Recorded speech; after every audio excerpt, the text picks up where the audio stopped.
So good morning, everyone. It's an early morning, dark outside, but smiling faces. That's great. Good to see you. This is a presentation about digital product development paradigms, 4 different ones that I will guide you through in the poster. And also a little bit about the product-led paradigm, how to become product-led and move away from maybe having a feature factory, more of a production in the organization. And feel free to ask questions. And we will also have some time at the end to do that.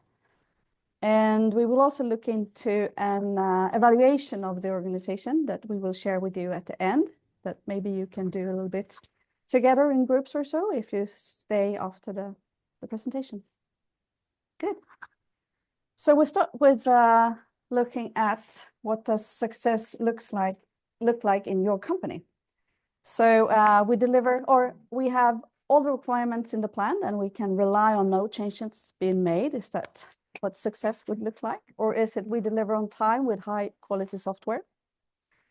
Or we have all teams allocated 100% to aligned work? Or we get early feedback and can stop working on what isn't valuable for our customers. And do you have a number? Which one would be, you can show with your hands or maybe write in the chat. 1 to 4, is any of those? Number 3 there, yeah? So all teams aligned to pre-planned work a little bit. Anyone else, more of the 3s? Or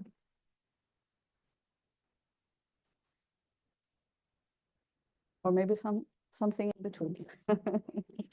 Anyone in the chat? Pernilla, do you have any numbers? We actually have a 4. A 4? Okay. Wow, Klaus. And we have 2 and we have 3. Good. So these correlate with some of these paradigms, of course.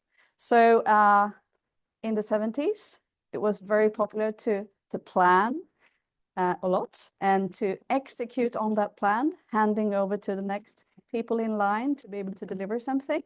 This is called waterfall because you hand over to the next person or team or department. And of course, then you use the time in the beginning to make the biggest decision, and then you execute it. Of course, this can be very risky. You don't really understand if you're delivering the right solution to your customers. And if we still do this today and deliver in big bangs, it's very risky, of course. It could be very costly. Many of the large infrastructure projects that we have in Sweden that have maybe escalated and cost a lot more and take a lot more time, of course, those are based on the waterfall principles that we try to understand everything in forehand and then execute on that, not being able to take in all the new information that we get during the project. And in 2001 or so, people started to work agile, mostly in Scrum, the most popular agile ways of working. And here, of course, we had people working and delivering software with developers in our teams. And we have first and third product owner that could say yes or no to things, being able to understand the business a little bit, and then delivering piece by piece in sprints, and then getting feedback maybe on the work being delivered within 2 weeks. Is it right or wrong? Here, it's not really that easy to understand, even though we get the feedback after each sprint. Usually one team can't really deliver something that creates value for a customer. So this is a little bit of a small feature factory. You try to stick to what you planned and what you promised your customer a little bit. And you get a little bit, maybe too much information beforehand on what solution to deliver. Otherwise, it's difficult to start with the software, right? So this worked quite well. It was much better than waterfall, but today it's really hard to actually know that you deliver customer value by doing this. And in 2016 or so, something started to happen. People wanted to lead this team in a different way. Business wanted to be more involved, maybe. And you started to get many teams working, agile ways of working. Maybe mostly software people. Still, maybe they're still in blue colors, all of them. Could be maybe a little bit different colors. But here, of course, you plan a lot in big increments, as it's called. maybe for a few months ahead. And of course, this is also very risky, still maybe based on a plan that has been made by someone else before you. So this is maybe a little bit of a waterfall happening here too. You execute on a plan maybe over a year to try to deliver something that's strategically valid across many teams. So here too, it's a little bit unknown if you're gonna actually deliver value for your customers. You can't really prototype, test, and learn by doing this because you involve so many teams. And many times you have a lot of dependencies between your teams here. That's something that's usually very visible for most people. And about the same time, 2016, people started to try to handle this VUCA space, which is volatility, uncertainty, complexity, and ambiguity in a different way. Trying to prototype, test, and learn, build, measure, learn. That was a way of working starting to emerge sometimes around 2016 as well. And by doing this, the teams could actually understand business value, what products actually made sense, and what was usable for customers in a much better way by actually inviting those people into the teams. So here we get more truly cross-functional product teams that maybe have people from product, of course, developers, tech people, marketing, sales, those people that can actually also launch a product and optimize the product, optimize sales, and understand if this actually makes sense business-wise as well. So here we get more truly cross-functional people that can do discovery and delivery continuously. Of course, you need a system around these teams to help and support them to deliver on a strategic goal. So it's a different kind of management that we call product-led organizations. And if you would put them into the previous paradigm shift, put them in here, what happens then? Maybe not so much autonomy, because those people would be in different types of team, or maybe in the different part of the organization with different goals and different incentives. So by moving here, the other way around, we merged people from parts of the organization needed to actually do innovation digitally together. And we will look into this part a little bit more, but here you can prototype, you can release something, you can get feedback, you can change the plan based on new information, and you can have emergent strategies. That's key. And of course, it's much easier then to get products out that people love, want to use, and that maybe help to shape the future, help people actually do what they do today and tomorrow. So what we do here is modern product development, which is the digital space where we adapt and learn continuously and work, solve complex problems together. And being obsessed with the customer success is what makes us successful, right? So we have to be able to understand what are the problems that our real customers have today, or the ones that we want to attract in the future, that we want to solve for them. How can we do that in the best way possible? And we need to take responsibility for the business result by doing this. So we need to say no to a lot of things, right? It's not important to start everything in the beginning of the year as it is now, even though people got their budgets or whatever. It's not about starting all those new things. That sounds amazing. It's about execution and delivery. How can we deliver something quickly and get feedback? Maybe say, okay, this didn't work. Let's start with a new thing instead and maybe help us reach this target instead. So we need to be accountable for the results in our teams and in the organization together. And something that we see a lot is that there's a disconnect between the strategic context and the operational context. The people working with strategies are too far from the people working with the operational work, doing the hands-on work, delivering stuff to the customers. So there needs to be an overlap where we can work together, we can see new things together, we can make new decisions together. So this is, of course, structural overlaps that needs to happen on strategic and tactical levels so that people can actually understand and see things together. And we're going to look into a little bit more what that means. And we need to facilitate this. It's not something that we can build a structure and it's going to happen by itself. and it shouldn't be a rigid thing. It needs to be more cultivating this collaborations where you can see new things together. So an overlap between what's profitable for the business and within marketing, and what's usable and desirable for customers, and what's feasible and possible to build technology-wise, because that's the overlap that we have. Here is where we get valuable products that customers will love.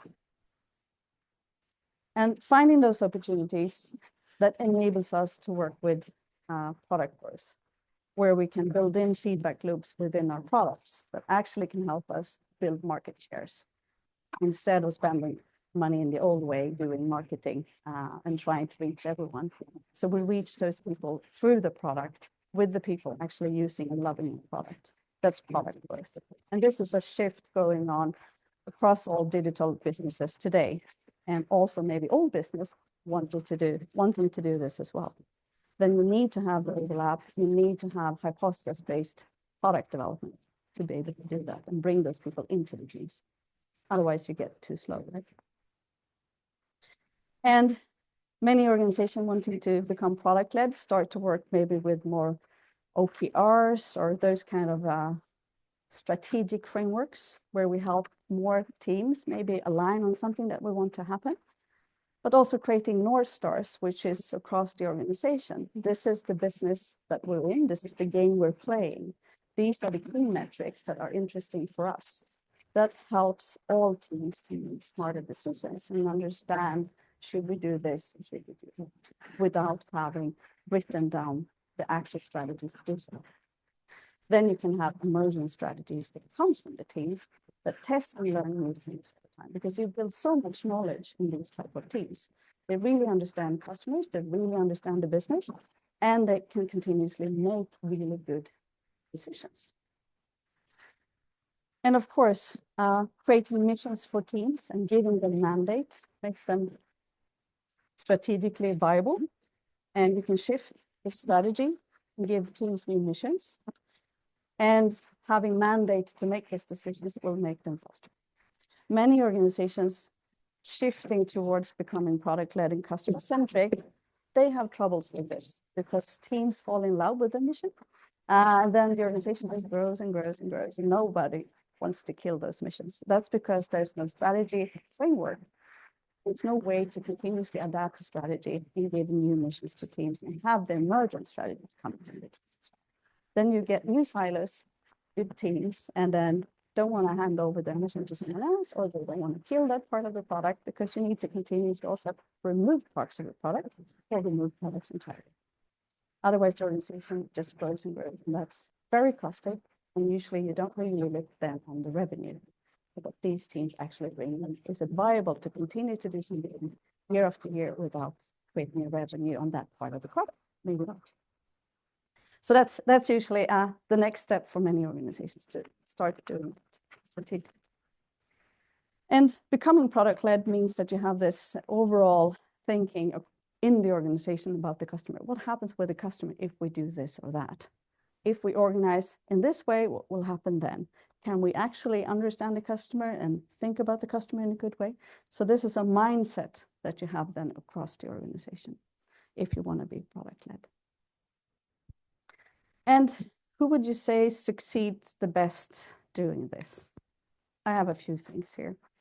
Those that experiment, of course, those who actually meet the customer on a regular basis and share the results with other people within the organization. The learnings that they have, the experiments they did, what failed, what succeeded, because it's not just about execution on the strategy that we have, what we thought would be true. It's about learning as fast as possible, right? What isn't true, to find the thing that actually makes sense and deliver that value. And then you have to share these results in a good way continuously and build the systems for that, for teams, for people to share their understanding and learnings with others. And working with data-driven hypothesis, where you can see this is where you look at this data makes us believe we should create this for this target group, resulting in this, and we see it's true when this happens. And you can work like this in the beginning of something new, of course. It doesn't have to be a new business. It could be a new part of the product, something new that you offer your customers, and you're not really sure where should we end up. Are we working on this or on that, or choosing this or this? And before you make those investments and move too far, you need to understand business-wise, customer-wise, marketing, what makes sense before you actually build something, of course. And maybe use something that I've called the validation board, where you show your hypothesis, your experiments, and have stand-ups and talk about what's the experiment we're working on right now, what are the learnings that we had, and visualize that just using a wall.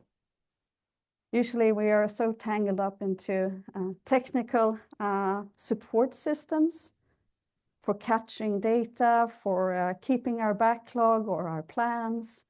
But this needs to happen in a smooth way. And if it's on the wall, people can see it all the time. So this is a great way to get the experimentation going within your organization, because people also get interested. What's going on here? What are you guys doing? What did you learn? Okay, maybe I can see that here. I can see all the experiments you did until you come to this solution that we have seen maybe launched. A lot of times it's difficult for people in the organization to understand that's a process. That's the process of innovation, to throw things away, to misunderstand, to have misconceptions about things. And then could be easy to say, why didn't you just start in the beginning with the thing that we launched now? Are you stupid, guys? No, we needed 10 experiments to understand this. And the experiments might go like big and then smaller and smaller and smaller. Cool. And then we'll continue to do that because that's product growth. We're going to work like that forever. But it's hard to understand for those people who've never done that. So it's great to just show this. Of course, it takes bravery from the people doing this, saying, we didn't really know. Look how many times we failed. But that's how it actually works. And of course, getting out of the building, which is called goobing, really moving outside the office, not just inviting customers to your office or meeting them online in digital tools. Hey, welcome. But actually going out to see, who are these people? What are they thinking? What are they doing? Where are they moving around? And where can you find them? Maybe you can find them on train stations, in pubs, or on libraries, or in the supermarket, in the grocery store. Where do people actually use your products?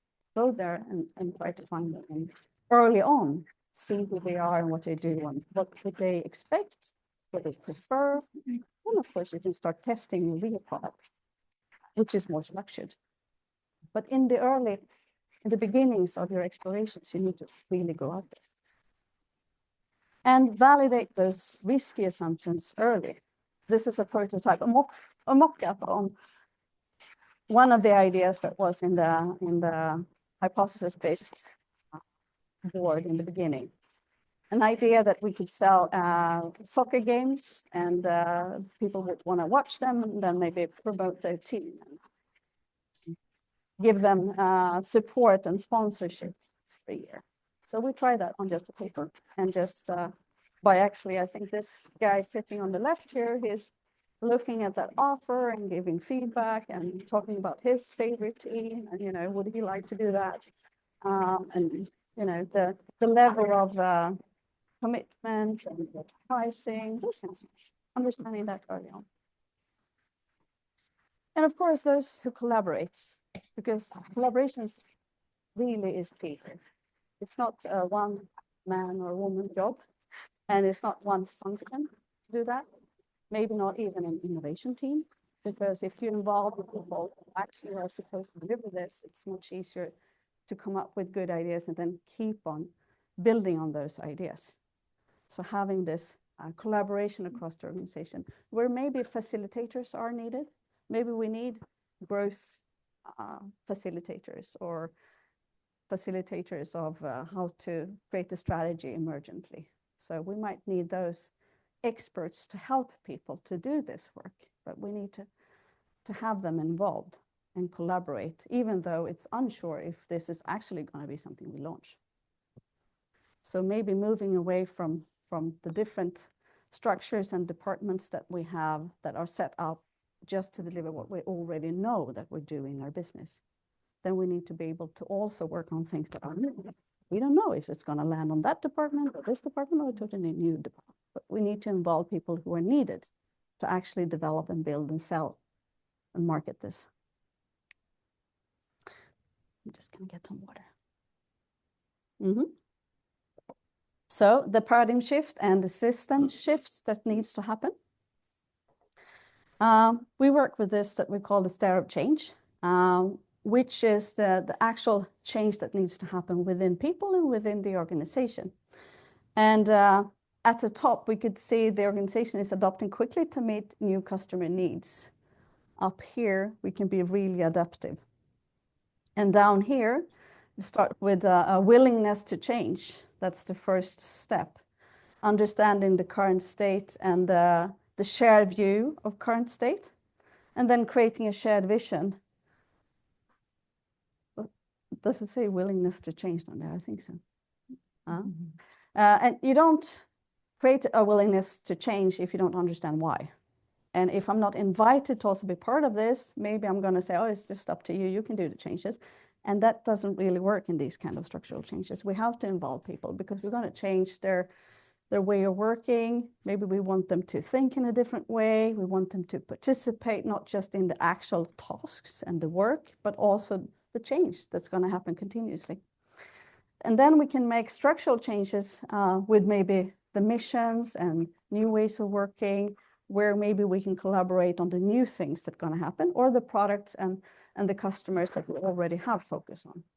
And then we can create focus for people instead of having them maybe working on too many things at the same time, starting too many projects, and then shifting skills and then enable collaboration. So this usually needs to happen. So if they don't have the skills to do hypothesis-based product development, we need to facilitate.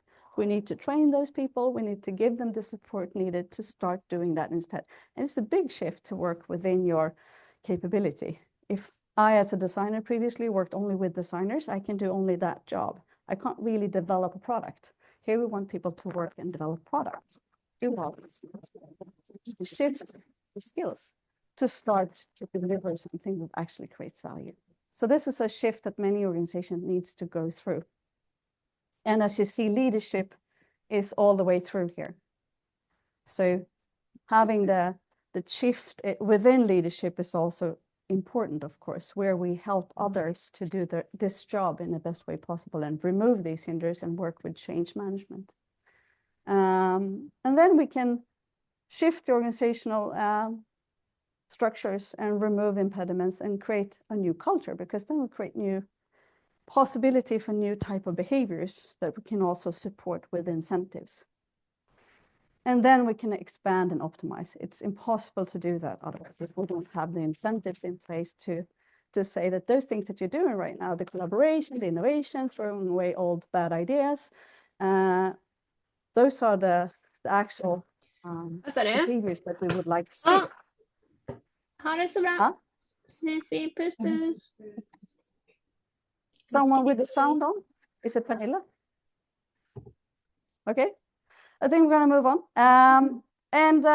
When doing this, having this model as a basis, which is called PAVO, where we first look at the product, with the customers and the product, we start with that to be able to understand what are the customers, what are their products, what are the things that we want to deliver as an organization.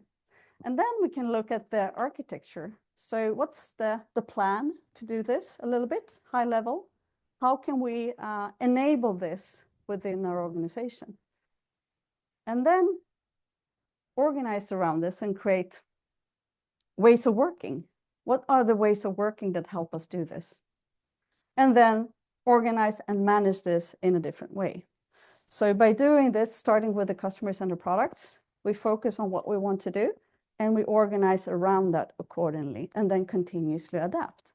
So when we work using this model, we first understand what do we want to do and how is it right now on all of these. And then we can start to think about what's the strategy, what are the things we actually would like to do, and what are the things we would like to maybe close down or stop doing here. What do we think will happen? What are the scenarios? And then start to, okay, how could we enable this continuously within the new teams that we will have if we organize accordingly instead of having silos maybe based on something else, internal structures.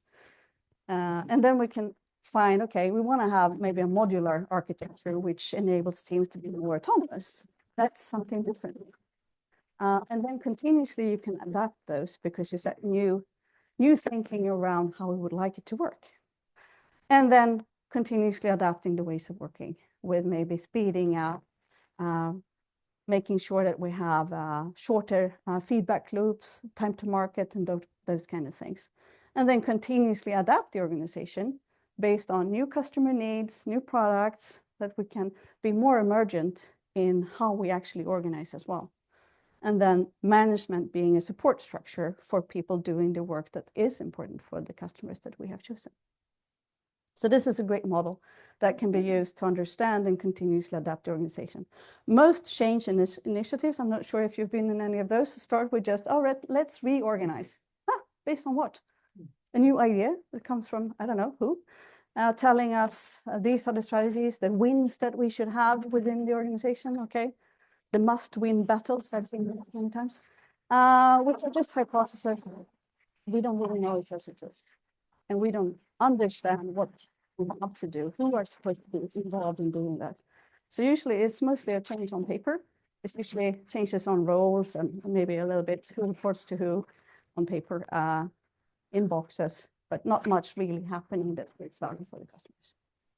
So instead, starting from the other end and having an iterative process on the actual change helps to move somewhere that is better than before. And we need to shift in teams' responsibilities and setup, of course. This is a truly waterfall process where we have people doing opportunity selection, understanding user needs, design, build, test, release, run, right? We hand over to the next. We have silos doing these things. When we start to become a little bit more agile with the release silo, we build and test here, but we can't choose opportunity, and design and everything is usually done beforehand and then handed over, of course, by someone else. And moving down a little bit, we have ability to release here because we own that too. We have possibility to release. Then we can have a little bit of feedback loop here. We release something, we can go back, we build something new. So here you can become a little bit more iterative and incremental in actually doing a little bit more the right thing, but the strategies are already set, right? We're supposed to do these things the coming year or so. And if you move in design a little bit, you have design as a team member, then of course you can make new design decisions, but it's still based upon something that has already been designed. So it's still being a feature factory down here, right? And if we would have all of this all the way through, usually we have DevOps in the teams here. We can do continuous releases. It becomes a lot better, but still understanding user needs, there's no feedback loop from those people building. So here we have no overlap between the operational, the tactical work, and the strategy. So the strategy is already set. We can just be tactical within the mission and the assignment that we have that might be set a little bit too. Here we have the feature factory. We understand customer needs, but it's still based on opportunity selections that have been made by someone else previously. So this, we could do understanding of customer needs, design, build, test, release, run. It's quite good, even though maybe if it's difficult and hard to change these, we're not going to be fast moving. We can't adapt our strategies and then change quickly within our organization. Some organizations that might be good enough. These new things that we need to handle might not come that often. And if it's just maybe COVID or something happened politically, then maybe we can pull the stop the line and change everyone's missions and stop all projects and say, okay, let's scrap that. We have to do this instead. But that's usually not something that happens just because we learned something new here within the product. We can't really say, oh, this that we don't believe in anymore, we can just put that away and start doing this instead. It's going to be tricky and hard. But if you move all the way down here, where you have product teams. Here, the teams can also make opportunity selection. Here you can work hypothesis-based also on the business model, on what should the product be about? Who is it for? And how do we reach these strategic goals that we have? So here you can use the teams to do much more and be much more strategically flexible, right? And if you look at your organization, you can probably see that we're a little bit here, we're a little bit here. It's usually not the same across the organization. Some people might have ambition to work here, but you have your budgeting system and everything is up here a little bit, want to understand exactly how long does this take? And then you have to know what you're going to work on before you decide how long is the thing that we're planning a year ahead going to take for us to design. So then someone decides that for you so that you can understand the amount of hours and how much it's going to cost altogether to do a big project. So even though some teams want to work down here, call it maybe product teams, the budgeting structures and the finance structures are holding them back, telling beforehand all the time. And then maybe you have to be really good negotiating and changing the plan, which might not happen if it's up to the individual. If you don't have strong product leaders, strong managers helping to change the plan, maybe it doesn't happen. And then you still deliver the wrong thing to your customers, even though you have ambition to do this. And there are also different types of teams. So when we look at team-based organizations, we need different types of teams. So if we start here, we have customer journey teams that take responsibility for a part of customer journey. And if you have that type of product, it makes sense to have bringing in new customers, and then maybe onboarding them as a mission for a team. So that would be a customer journey team that takes responsibility then for both maybe digital and analog touch points to understand that we create a great user experience. We spend money on bringing in the right customers, or we build in those things within the product that actually achieve that for us during product growth. And then you can have product offering teams that work with what's the offering for the product. What are the maybe different,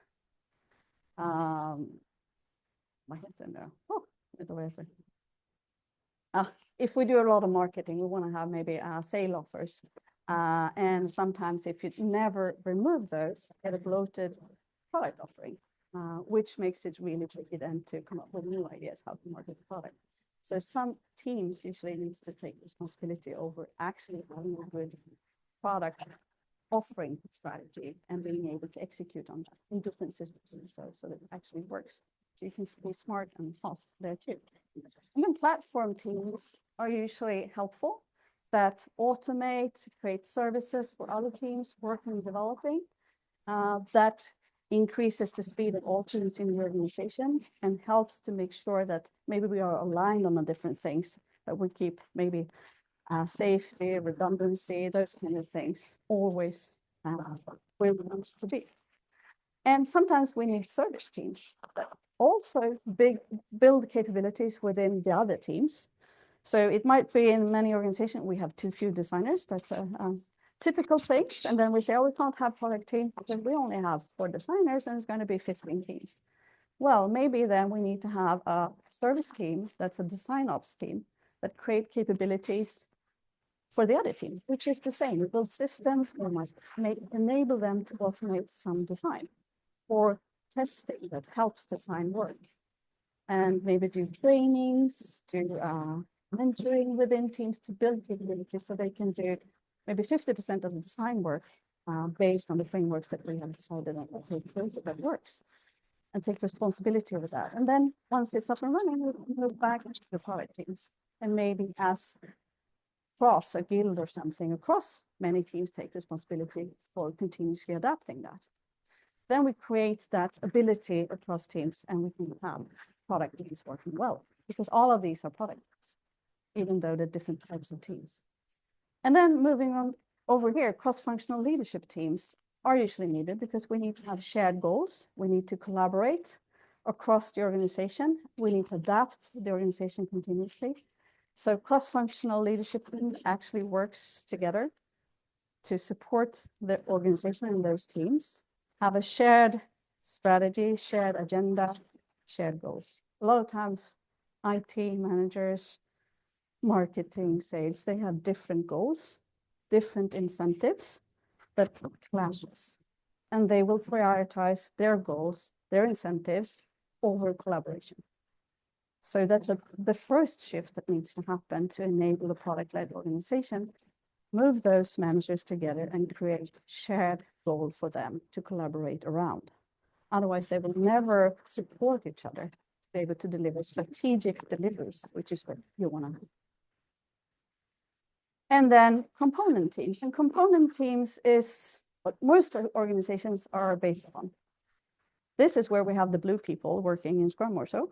And they do take care over their parts, their features.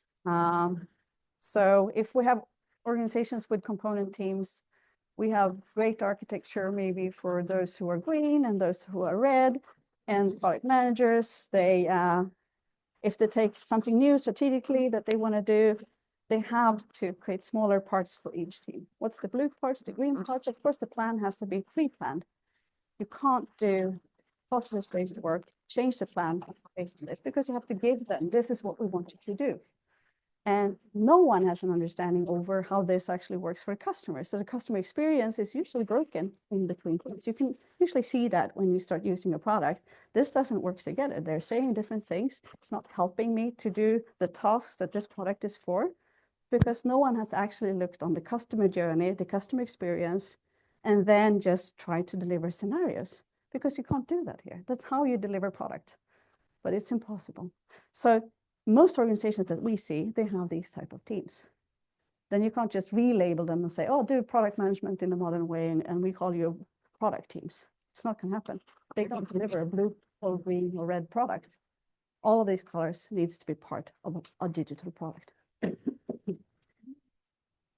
Yeah. Is it okay, or do you want me to wait? Maybe. Hello. Try to. Okay.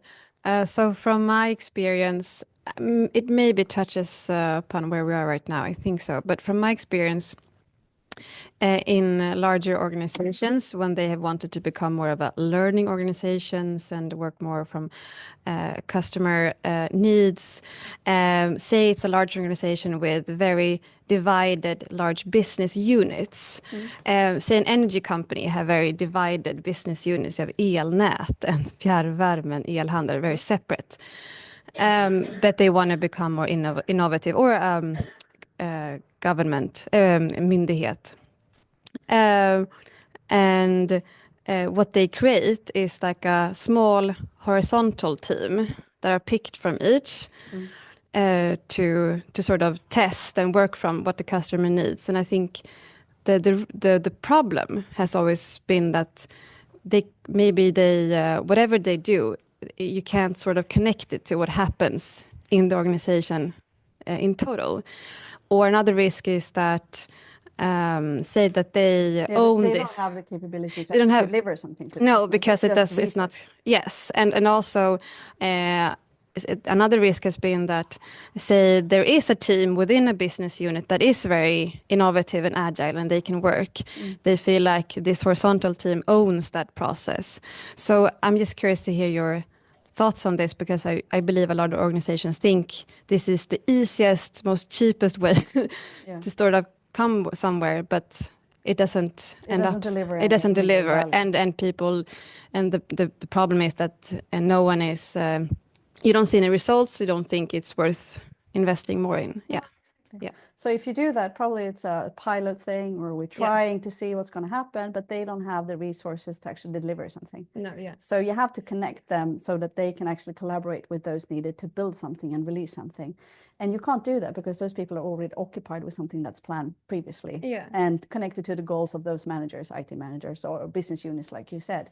So if they still have the ownership over the people within the teams that needs to work on the new things that we develop, it's not going to deliver any value at all.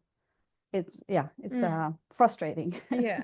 And some organizations have that going for a year or two. Yeah. And then, like you say, they just, it didn't work. Yeah. This new way of working wasn't really for us. So what you need to do is a bigger change. Yeah. Yeah. Yeah. So those department managers or what you have different business units, they need to maybe go together. And then you need Was that sort of connected to the cross? You mentioned the team in the far bottom cross-functional right. leadership team. Yeah, I thought that was something new, for example. Yeah, Yes, and exactly. Yeah. So that's one type of team that you need to have. And what that enables are cross-functional teams within Right. the organization that could do product development. Right. Thank you. Exactly, because it's discovery and delivery that you're talking about. And if the team only do discovery, then that's just prototypes and research and knowledge, but no execution. So you need to enable that. So if you do this, then continuously you will adapt your organization based on what customers and products are interesting for you to pursue, maybe the next 3 years or something. And then you need to reorganize around that. So it's a bigger change. But it's a good ambition. But you need to get those people with shared goals. And usually continuously you deliver on those responsibilities that these business unit managers have. So that's going to be part of it, and might be a couple of teams having those responsibilities.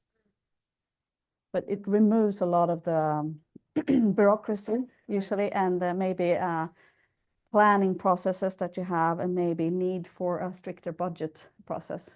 So we're going to look at that a little bit more when you do that. A lot of times you say, oh, it's not possible for us. Yes, it is, because you do changes. Great question. So product is just one management area, right? We have technology usually, or if it's called IT previously, and then process, having continuously updated and change management going on. Someone needs to facilitate and help, maybe innovation in those kind of processes. And then the people perspective. So these people and all the different, if you say business units, maybe are connected to product then.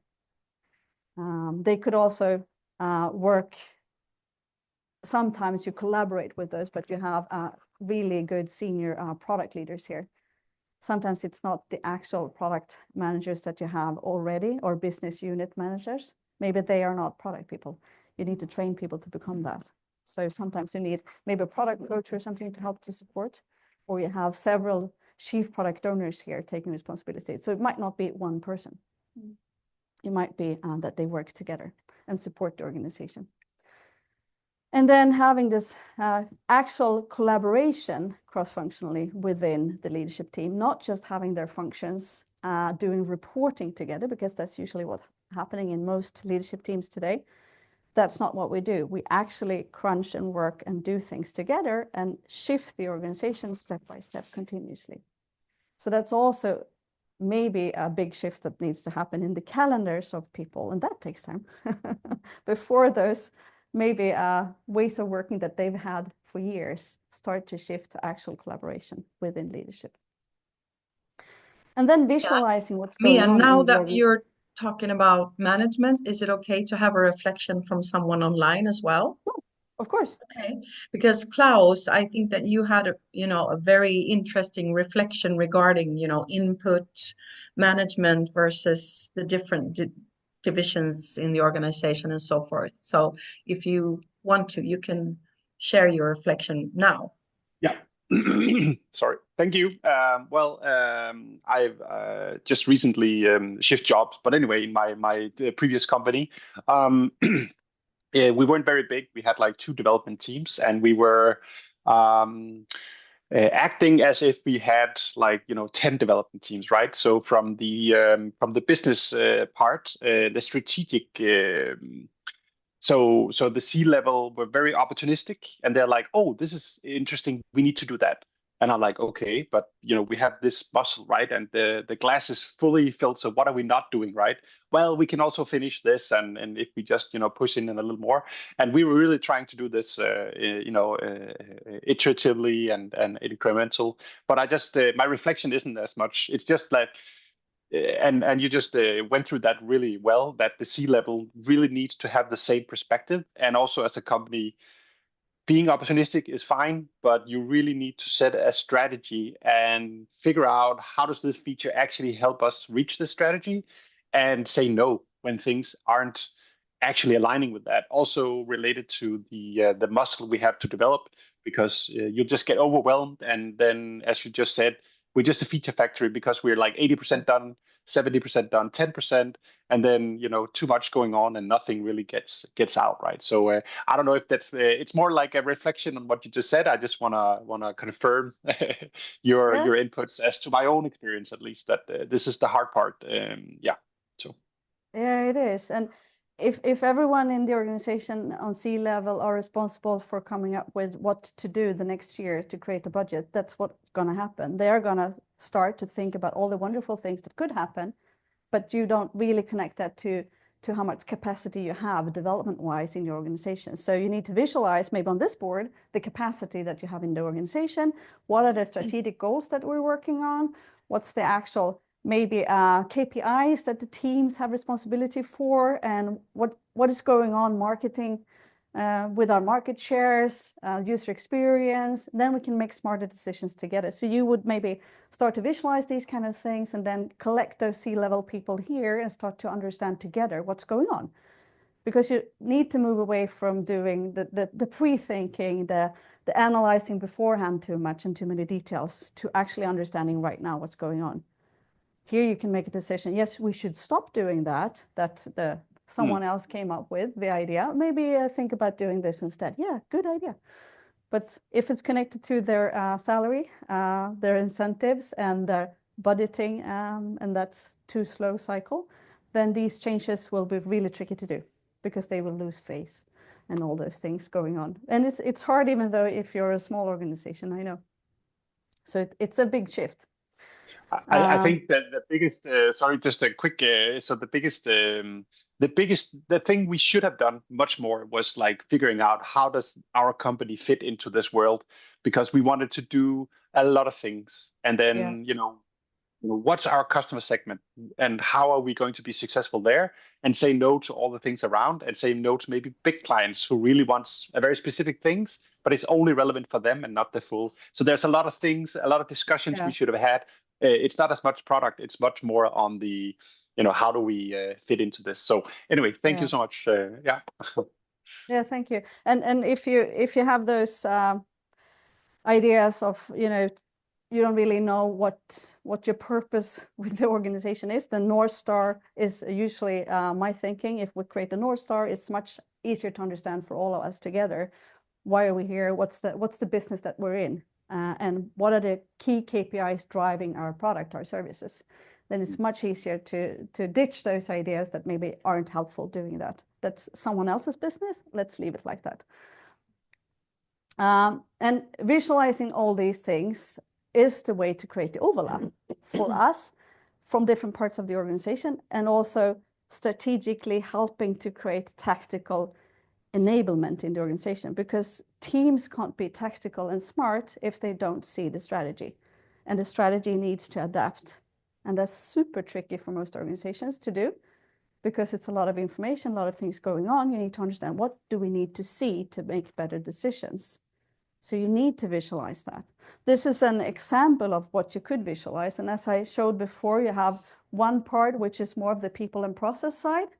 How are people doing? Do we need to maybe build more capabilities within the organization? That might need help us to understand we need more of a service team here to create these capabilities, or we need to help people collaborate 2 and 2. How can we do that? Or look at the flow metrics, which are key to deliver digital products. We need to get things out. Otherwise, we can't do build, measure, learn, right? We need to remove hinders continuously that comes from the teams that they can't solve themselves. And we need to understand what maybe team missions do we have, what are the shared goals that we need to work on as well. Maybe work on just a couple of things that are shared goals. Otherwise, we can't be innovative. We can't give space for the thinking in the teams to happen. And then the product and technology part that we have responsibility for. Of course, already the CTO has responsibility over maybe system health or response time or up and down times. But here we show that, and marketing has responsibility for something, show that here. sales have responsibility for something, show that here. Show those things and see those things continuously and get that information from the teams that help you to get an overview strategically and make smarter decisions step by step. And of course, this is best place is usually a room to visualize these things. Most organizations needs to have it digitally as well, but create a space where people can meet up, stand and talk, look at things, be smarter together, instead of maybe hiding it away somewhere in a Jira dashboard. Or this usually are several different systems, right? Because there's several different departments. So you need to gather them somehow and visualize it together. And when we do this, we look at the shift in practices and views within the organization. So if you're in a low VUCA environment, you can be budget-led. You can have fixed business cases, plans, budgets, because things are happening very slow here. And that's fine. Then we can pre-plan, we can make sure that we do the right things. And here, a lot of times, it's more maybe physical things that we do. The digital part isn't really that involved in the business. So maybe work done by IT that we have here is mainly seen as a cost, because that's a support for the organization. We want to lower that cost. So if we have this view of the organization, we're going to work running the organization like this. But if we move over to the product-led part here, we have customer focus and a holistic perspective and view with a strong purpose. Why are we in this world? What are we supposed to do? We want to understand the North Star so that we can actually create something that creates value for our customers. And we optimize flow and customer feedback and continuous learning, continuous optimization. This drives both the product development and the organizational development. And this is what we can use for the benefit of our organization, that we become smarter to continuously understand and adapt. This also reshapes the organization continuously.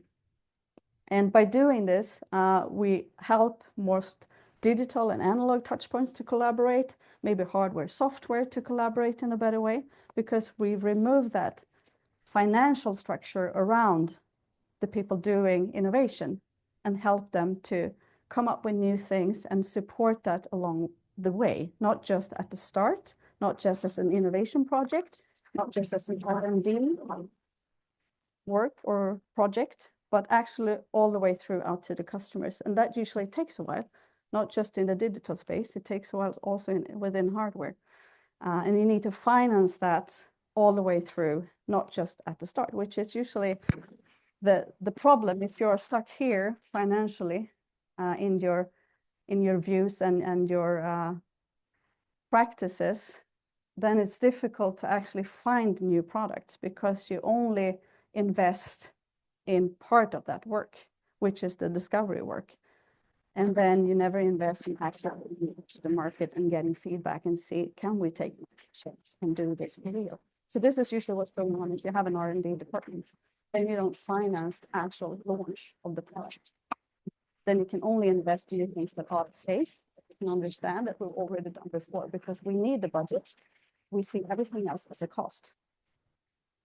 So this is usually a shift that is going on within the organization. Some people running the financial systems are here many times, or here. Or we might have moved into maybe more of a service organization with that we maybe have SLAs between parts of the organization. That means that we're here. And some people might have ambitions over here. Many of our customers, when we help them, they move here at least. With maybe parts of the organization and teams becoming product-led. And that becomes the engine for the rest of the change in the organization by doing that. Because then you can show success. And if you do that on customer, on teams working close to the customers, maybe in the customer journey, they drive sales as well. Then the people working with finance can see, oh, it actually gives some return on investment, because that's what they want. And the shifting within finance, I'm not going to go through that. I touched upon that. And we've actually created a product-led organization evaluation that we're going to share with you. The people online, you get the digital version here. Here you can look at what's the environment that we're in today. Is it low or high VUCA or somewhere in between? Do we need to make faster decisions continuously that are maybe big shifts? then we are over here. We don't really know and can't really plan long term. And how are we then doing things within practices and views, strategy, execution, finance, goals, all these things? They are either maybe over here or maybe a little bit in between. And if your ambition is to be over here, things in the structures being over here are going to hold you back. And they're all tangled up a little bit together. So the budgeting is a big part, but that also usually includes goals, performance evaluation, reward systems, all of these things go together. And if we look at the performance in the organization, the system will influence 95% of the performance of your people, and people only 5%. So we can't just say that it's the people that we need to grow and become better at doing what they do. Usually they are really good at what they do. It's the system holding them back. And those are the structures that holds people back the most from doing the right things. So we need to manage and improve the system so that people can actually do the work that creates value for our customers. That's what the management job is about. But it's really hard. So we've identified 8 shifts to get product led. The first one is redefine what success looks like. So the first thing there, if you have reward systems and if you think that success is understanding beforehand what you should be doing, if that's what you get punished or reward for, then that's what you're going to continue to do. So you need to shift and say it's something else. And get everyone on board, understand why change is needed. Start with customers and products, organize around them. And if you're a manager, lead the way, start your cross-functional leadership team and start enabling this change.